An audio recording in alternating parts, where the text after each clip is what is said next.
Good afternoon, everyone. Thanks for watching this 13 Plus FastCast. I'm Rebecca Taylor. Let's begin with weather. Let's bring in Allie because a lot of us woke up much cooler this morning thanks to the rain yesterday. It was so nice. I mean, we dropped down to the 80s yesterday. Wow. And then we didn't even see triple digits. So we broke that consecutive triple digit streak. So no one's complaining about that at all. So will we see some storms today? Well, our dew point looks pretty promising out there with the 60. Calm winds right now, though, and cooler temperatures. 94 degrees right now at the Tucson International Airport, but just beautiful conditions right now. Temperature wise, no one is complaining at this hour.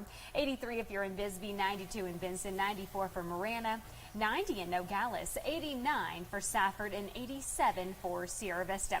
So let's break down these rain totals that we had yesterday. Okay, Green Valley over 2 inches of rain, close to an inch and a half in 3 Points. Sonoy, a half inch of rain. Heading over to Marana, we definitely heard it coming down this morning. 2,700ths of an inch, 2,800ths of an inch at Oracle and River. So yes, we are absolutely loving these rain showers that we had yesterday.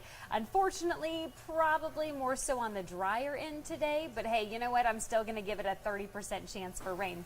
Taking a live look at our satellite radar, as you can see, these dry conditions right now. A little spotty though. We are picking up a little bit of moisture there in the mix, but the rest of our temperatures for today, not seeing those triple digits until that 2 o'clock hour. 101 by 3, 102 by 4, and then dropping down to 99 by 6 o'clock this evening. And you know what? We are just glad that we're not going to be seeing any of those triple digits anytime, or the higher triple digits, mind you, like those 110s just yet. But what does the rest of our evening look like? Well, around that 2:45 hour mark, Metro Tucson seeing some of those showers along with parts of Sahuarita. Benson seeing a little bit of storm and rain mix. And then, of course, Sierra Vista, Bisbee, parts of Wilcox. And then more so, those storms are going to be really sticking to more the east side of the state. So pretty much Cochise County as a whole, Sierra Vista, Bisbee, parts of Douglas, Benson, of course, Wilcox, Sahuarita, unfortunately drying out as we get to that 4 or 5 o'clock hour. And then pretty much sticking with those rain showers and dissipating by 7:30-ish. So go wash your car. And by the way, Rebecca, whoever washed their car yesterday, we just want to say a big thank you because we loved seeing the rain. 103 for the high today in Tucson, 93 if you're in Sierra Vista, 96 for Nogales, 96 for the Douglas area, 40% chance for rain for Douglas, 30% if you're in Nogales, 40 for Sierra Vista, and 30 for the Tucson area. Today's forecast in Oro Valley, 104 with that 30% chance for rain. Green Valley, 100 degrees with that 30% chance for rain. Take Verde, 30% with the high of 102. Benson, a 40% with a high of 95 degrees. Here's a look at that 7-day forecast. 103 for the high today in Tucson.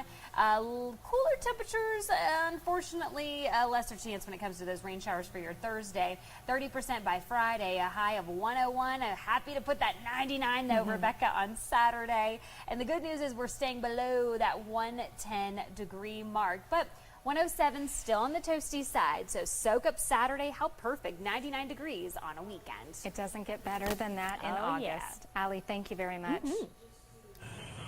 And here's a story that we've been following all morning on 13 News. One person is in custody after Tucson police responded to a report of a man with a gun at a service station this morning. It happened in the 2200 block of East Broadway Boulevard. 13 News was there as the man came out with his hands up and was taken into custody.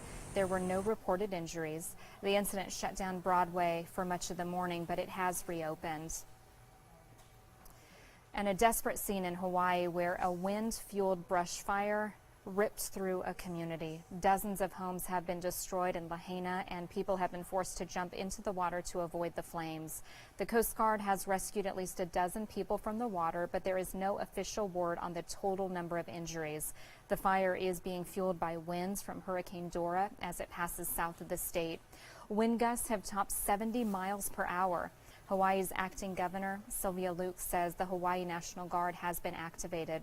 Fire officials say thousands of people have been forced to evacuate from this fire. And some good news this morning for the American nurse and her daughter kidnapped in Haiti. An aid organization says the pair were released today. An aid organization reports that Alex Dorsonville and her daughter were safely released, but did not release any other details. Armed men kidnapped them late last month from a clinic where the woman works in Haiti's capital of Port-au-Prince.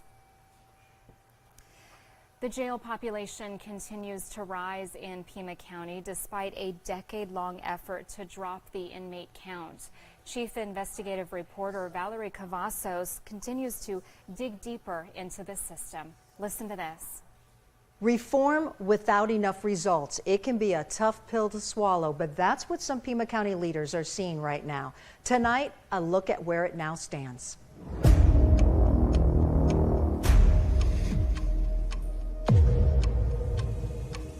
This is the Pima County Adult Detention Complex. Right now, nearly 1,900 inmates are inside this jail. I have a jail full of people. After a decade worth of work, Sheriff Chris Nanos believes Pima County's criminal justice reform plan is not making enough of a dent. I don't see it. I've never seen it.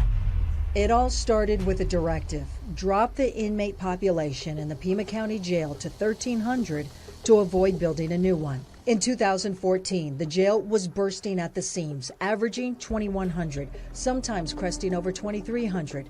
The crisis directly impacting taxpayers. In came the MacArthur Foundation.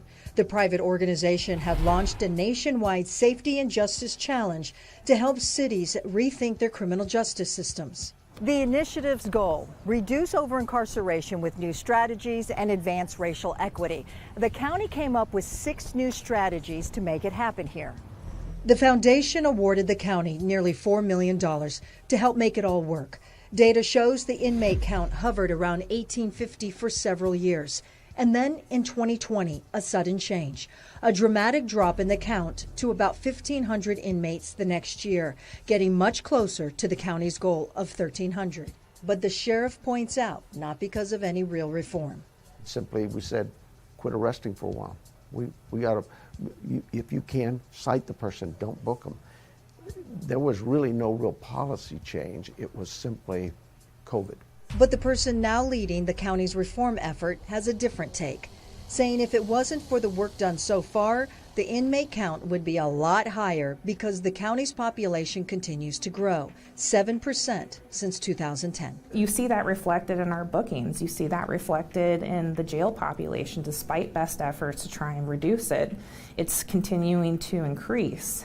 Kate Vesley is in charge of the Justice Services Department, formerly the Criminal Justice Reform Unit. When we started MacArthur Project, our population was 20% misdemeanors, but nowadays our jail population is about 4 to 5% of misdemeanors. She says if things stayed the way they were, we would be looking at a population of 2,400 or more. But Nanos argues, without tackling the root cause of misdemeanor crimes, the jail has become a revolving door of reoffenders who are racking up new charges, sometimes leveling up to violent felonies. Now, nearly all the inmates sitting in jail are facing felonies, and the count is climbing, moving further away from the 1,300 goal. I think there's got to be a better way. To be fair, I think they have had some success. But is it to the success that others were thinking of?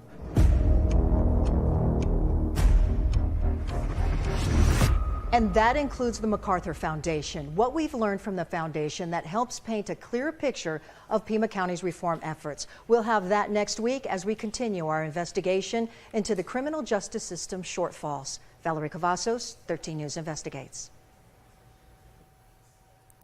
Valerie, thank you. Another story we are following. Someone in Florida is an overnight billionaire. One winning ticket was sold for last night's Mega Millions drawing, which was worth $1.58 billion. The amount was the 3rd largest in U.S. history. The full amount would go to the winner if they choose the annuity over 30 years.